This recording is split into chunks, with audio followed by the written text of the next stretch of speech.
Hello दोस्तों, welcome back. यह part 12 है। पिछले पार्ट की लिंक के नीचे डिस्क्रिप्शन और ऊपर आई बटन में मिल जाएगी। चलिए तो वीडियो शुरू करते हैं। चेंग जी जैंग तांगसन को एकेडमी के स्पैरिंग ग्रुप के बारे में बताने के साथ साथ यह भी बताती है कैरी कॉलेज की स्टूडेंट ह्यूमन वेसल्स के लिए दुश्मनी नहीं रखते हैं, जिससे हम उन्हें भी ट्रेनिंग देते हैं और हम उनकी स्ट्रेंथ को इम्प्रूव करने में भी हेल्प करते हैं। इसके बाद वह खुद के टाउन मतलब कैरी कॉलेज टाउन जहां पर तांगसन की एकेडमी है उसके बारे में बात करते हैं। उसे भी 3 भागों में बांटा गया है। इसमें शामिल है sparring group, medicine gathering group और सर्विस ग्रुप। तुम भी इनमें से खुद का ग्रुप चुन सकते हो। स्पैरिंग ग्रुप कैरी कॉलेज में एंटर कर सकता है। इस पर तांगसन पूछता है ऐसा क्यों? तब चेंग जी जैंग बताती है हमारी सिटी का एक रूल है, किसी को बिना कुछ किए कुछ भी नहीं मिल सकता है। हमारा जो खर्चा होता है वह हमें ही जुटाना होता है। इसके साथ वह तांगसन से कहती है भले ही आज मैं तुम्हें तुम्हारी डेली नीड्स के लिए कुछ पैसे उधार दे देती हूँ, जब तुम्हारे पास होंगे तो याद से वापस कर देना। तुम फिलहाल जब तक कम से कम 12 साल के नहीं हो जाते हो तब तक काम नहीं कर सकते हो, जिसके लिए तब तक कुछ फीस एकेडमी देगी और जब तुम काम करने लगोगे तब तुम्हें वापस देने होंगे। इतना सुनने के बाद तांगसन कहता है तुम्हें परेशान होने की जरूरत नहीं है, मेरे पास पैसे हैं। तांगसन के पास वही कॉइन होते हैं जो पिछली बार कोलिजन टूर्नामेंट के दौरान तांगसन ने जीते हुए होते हैं और तांगसन को तो सबसे ज्यादा कॉइन तो वुल्फ लॉर्ड को मारने के बाद मिले होते हैं। हालांकि तांगसन ने यह अभी नहीं देखा है उस बैग में कितने कॉइन हैं। इसी तरह से यह बातों ही बातों में सिटी में आ चुके होते हैं। इसके बाद जी चैंग तांगसन को यहाँ पर कौन सी दुकानें हैं और कहाँ हैं इसके बारे में जानकारी देती है। इसी के साथ तांगसन कैरी कॉलेज में पढ़ने वाले डीमोन को भी देख रहा होता है। यहाँ पर कॉइन के बारे में एक बात है जो कि यह है हर एक डीमोन ब्लड लाइन के लिए उनके अलग कॉइन होते हैं और उनमें उनकी स्पिरिचुअल एनर्जी भरी होती है, लेकिन सामान किसी भी कॉइन में खरीदा जा सकता है। इसी के साथ सभी सामान खरीदते हुए तांगसन अपनी एकेडमी में वापस आ जाता है। तांगसन जी जैंग को उसके पैसे देने लगता है, जिस पर वह गुस्सा होते हुए वहां से चली जाती है।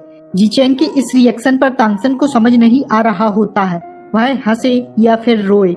इसी के साथ तांगसन अपने रूम नंबर 3 की ओर देखता है और सोचता है पता नहीं मुझे कब तक यहाँ रुकना होगा। हालांकि मुझे आखिरकार एक सुरक्षित जगह मिल गई है। अभी की स्थिति में लॉर्ड वोल्फ की ब्लड लाइन की एनर्जी को तांगसन अपनी बॉडी में पूरी तरह से डिसॉल्व नहीं कर पाया है, जिसमें तांगसन को कम से कम 7 दिन का समय लगने वाला है, जिससे तांगसन को लगता है उसकी मिस्टीरियस हेवन स्किल भी 5th लेवल तक अपग्रेड हो सकती है।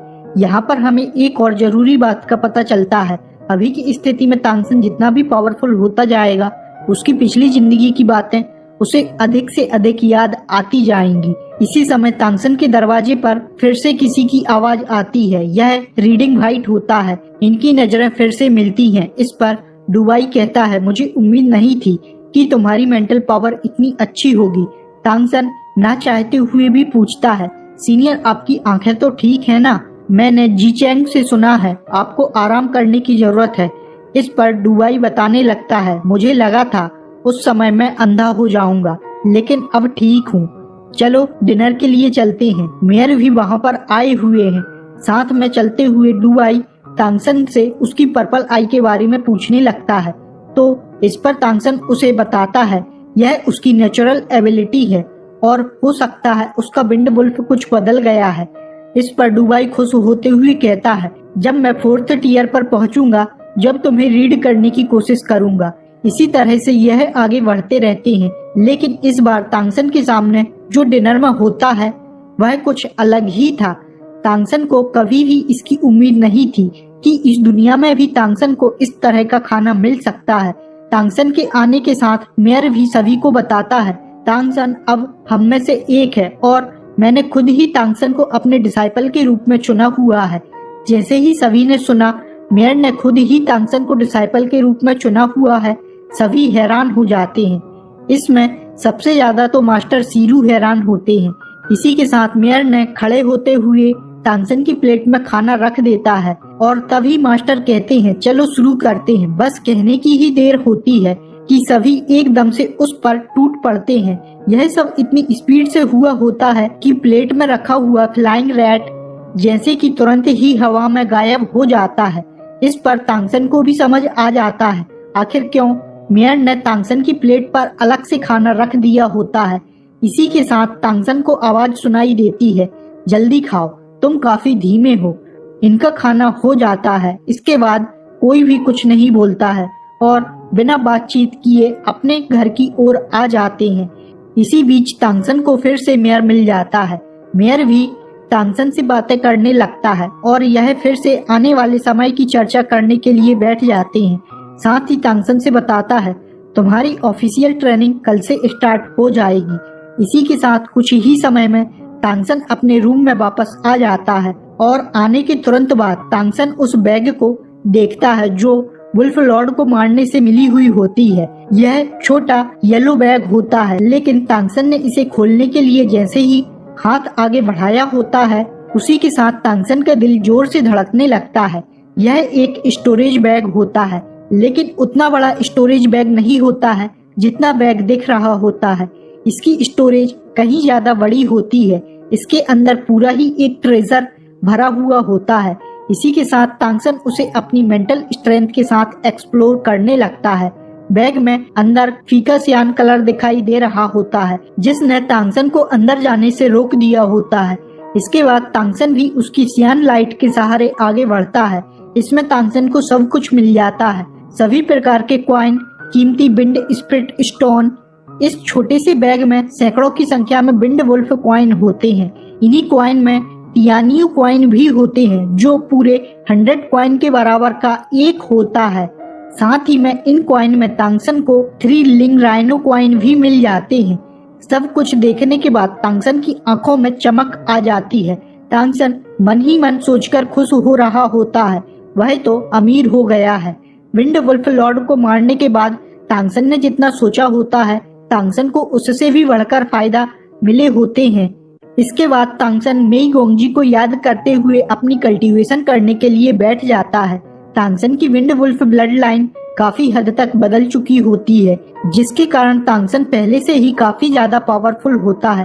तांगसन की इस विंड वुल्फ ब्लड लाइन में से पहले की अपेक्षा काफी अंतर होता है। यह टियर 4 के विंड वुल्फ के ब्लड लाइन के मार्क से इस ब्लड लाइन के मार्क का कलर कुछ डार्क होता है, जिससे तांगसन को यह भी समझ आ जाता है उनकी ब्लड लाइन जितनी प्योर होगी वह उतनी ही पावरफुल होने वाले हैं। इसी तरह से कल्टीवेशन करने के बाद दिन होने को होता है। तभी तांगसन को एक जानी पहचानी आवाज सुनाई देती है, क्या तुम तैयार हो? यह डुआई होता है। आज से तांगसन की ट्रेनिंग शुरू हो जाएगी। इसके साथ वह तांगसन को आज की शेड्यूल के बारे में बताता है। येनयू सभी से और खास तौर पर तांगसन से कहती है, आज से फिजिकल फिटनेस की क्लास कंटिन्यू होगी। अभी की स्थिति में तांगसन अपनी फिजिकल फिटनेस को छिपाकर रखा हुआ था, जिससे वह विंड वुल्फ के बीच कुछ अलग ना दिखे। लेकिन यहाँ पर तांगसन को इसकी चिंता करने की जरूरत नहीं होती है। बस फिर क्या होता है, तांगसन ने दूसरों का पीछा करना शुरू कर दिया होता है। इससे पहले ही तांगसन की बॉडी में वजन भी बांध दिया जाता है। इसी के साथ तांगसन अपनी कुछ ब्लड लाइन की पावर को यूज ना करे तो येनयू ने पहले ही तांगसन की पावर को ब्लॉक कर दिया होता है। भले ही तांगसन कमजोर दिखता है, लेकिन वह कमजोर नहीं है। और इसी के साथ तांगसन तेजी से आगे बढ़ने लगता है। तांगसन डुआई के साथ होता है और लगातार आगे बढ़ता जा रहा होता है। जहां डुआई के लिए यह किसी पनिशमेंट से कम नहीं है, तो वहीं तांगसन इस क्लास को काफी एंजॉय कर रहा होता है। मास्टर येनयू भी इन्हीं के आसपास कहीं होती है। डुआई की हालत खराब होती जा रही होती है। यह जिस माउंटेन की रनिंग कर रहे होते हैं वह पूरे 2 किलोमीटर ऊंचा होता है और यहीं पर उनका एंड पॉइंट भी होता है। माउंटेन के ऊपर एक काफी बड़ा ट्री होता है जो लगभग 100 मीटर के डायमीटर में फैला होता है, इसलिए इसे कैनोपी कहा जाता है। जी चैंग तांगसन को आते देख हैरान होती है। कैनोपी के नीचे येनयू भी होती है और येनयू तांगसन की बैक पर थपकी देती है, जिससे तांगसन की सारी पावर अनब्लॉक हो जाती है। इसी के साथ जी चैंग तांगसन को खींचते हुए कहती है, चलो जल्दी नीचे चलो, खाना खाते हैं। कहते हुए माउंटेन के ऊपर से छलांग लगाने को होती है। उसी के साथ उसकी बाहें खुल जाती हैं और अचानक काफी खूबसूरत ऑरेंज विंग्स दिखाई देते हैं जो जी चैंग की बाहों से निकलते हुए दिखाई देते हैं। साथ ही उसके बाल भी ऑरेंज कलर के हो जाते हैं और इसी के साथ वह उड़ जाती है। तांगसन का मुंह खुला का खुला रह जाता है। अब तांगसन के बारे में तो हम जानते ही हैं, वह तो हमेशा से ही फ्लाइंग करना चाहता है। इस पर तांगसन कहता है, यदि मेरी 5th टियर की पावर काम नहीं आती है तो फिर मैं इसे चुनूंगा। इसी के साथ तांगसन की बॉडी के आसपास एयर एलिमेंट कंडेंस होने लगता है और तांगसन भी तेजी से माउंटेन से नीचे उतरने लगता है। भले ही यह जी चैंग के जितना तेज नहीं था, लेकिन फिर भी तांगसन की स्पीड काफी तेज होती है।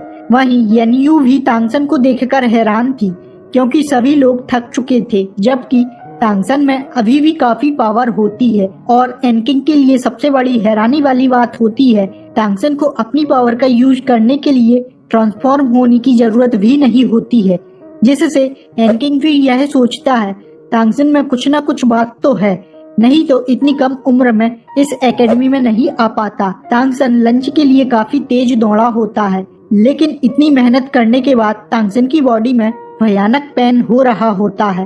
तांगसन को वापसी के समय रास्ते में कोई भी नहीं मिला होता है। नीचे आने पर तांगसन ने अपनी बॉडी से वजन को अलग कर दिया होता है, लेकिन जब तांगसन ने आने पर देखा तो अभी की स्थिति में सभी तांगसन से पहले ही वापस आ गए होते हैं। यह कैसे हुआ? इससे तांगसन हैरान ही नहीं था, बल्कि दूसरे स्टूडेंट भी तांगसन को देखकर हैरान थे कि तांगसन इतनी जल्दी वापस कैसे आ गया है। तांगसन लेट हो जाता है, केवल येनयू ही होती है जो दिखाई नहीं दे रही होती है। तांगसन चुपचाप कमरे में जाने वाला ही था कि तभी गुआन आते हुए तांगसन से कहता है, यह तुम्हारा पहला दिन है, इसलिए मैं तुम्हें पनिश नहीं करूंगा, जाओ फ्रेश होकर आओ। उसके बाद सभी मिलकर खाना खाते हैं। इसी के साथ तांगसन चला जाता है। इसी के साथ सीरू जो सबसे एल्डर मास्टर है वह गुआन के पास आ जाता है और कहता है, तुम इस बच्चे के बारे में क्या सोचते हो? इस पर गुआन कहता है, जो भी है अच्छा है, लेकिन सबसे बड़ी बात उसका फाउंडेशन टियर 4 का है। इसी के साथ सीरू ने सिर हिलाया और नहीं कहता है, वह टियर 4 का नहीं बल्कि टियर 5 का है। और यह सब सीरू ने हाथों की उंगलियों से इशारा करते हुए बताया होता है। इस पर तो मतलब गुआन के पैरों के नीचे जमीन ही खिसक जाती है।